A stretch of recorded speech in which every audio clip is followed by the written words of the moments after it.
Здравейте, приятели, с поредното клипче от предизвикателството да обновим детската стая преди първия учебен звънец. Днес отделям време на бюрото. Добре, ако имате ученик, той да има малък работен кът в детската стая. Какво представлява работния кът? Бюро, работен стол. Ако е малко по-голям, може да отделите място за персонален компютър на него. Ако имате един малък ученик, по-скоро използваме цялото пространство на бюрото за книги, тетрадки, пособия на писане.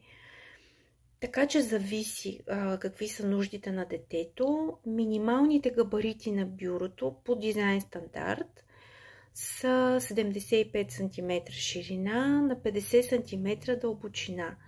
Масово детските серии са на 1,20 м на 60 м, което е наистина едно доста удобно и голямо бюро. И ако имате мястото за него, наистина е много добър вариант. Ако нямате, можете да го направите по поръчка или просто да потърсите по-малък вариант от готовите серии. Например, 80 см ширина също би било удобно. Особено ако трябва да съвместите две дечица с два работни къта един до друг, тогава малко ги оптимизираме, така да се каже, размерите, за да успеем да съберем всички. Сега, друго, което трябва да се замислите, особено ако имате детска стая, която е съвместима с кака или батко, дали двамата ученици ще учат заедно едновременно. Много често децата си пречат. Аз съм израсла с по-голяма сестра, никога не сме учили заедно, просто си пречехме. Едната обикновено учеше в детската стая, другата обаче учеше в хола. Ако наистина детската стая е малка и имате дечица с голяма разлика, които по-скоро ще учат на отделни места, тогава може би няма смисъл да изграждате два работни къта в детската стая, по-скоро да предвидите едното детенце да учи в хола или на трапезарната маса.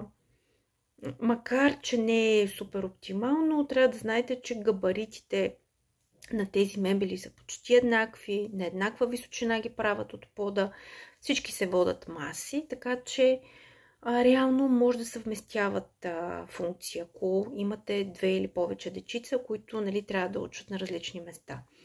Така че това са добри резервни варианти. Има варианти, в които, ако да кажем е много малко помещението, може бюрото да бъде все едно прибрано към стената и да се разгъва, все едно да пада плота от нея, когато е нужно да се ползва само. Ако имате наистина малка детска стая, това може да е добър вариант за вас.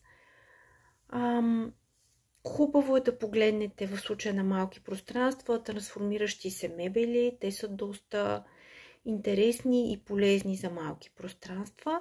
Ако имате въпроси за бюро, може да зададете вашия въпрос под това клипче или пък да поснете снимка с въпрос в нашата група Моят дом мечта. И аз ще ви отговоря. Искам и се да съм максимално полезна за семействата с ученици. Чао, чао!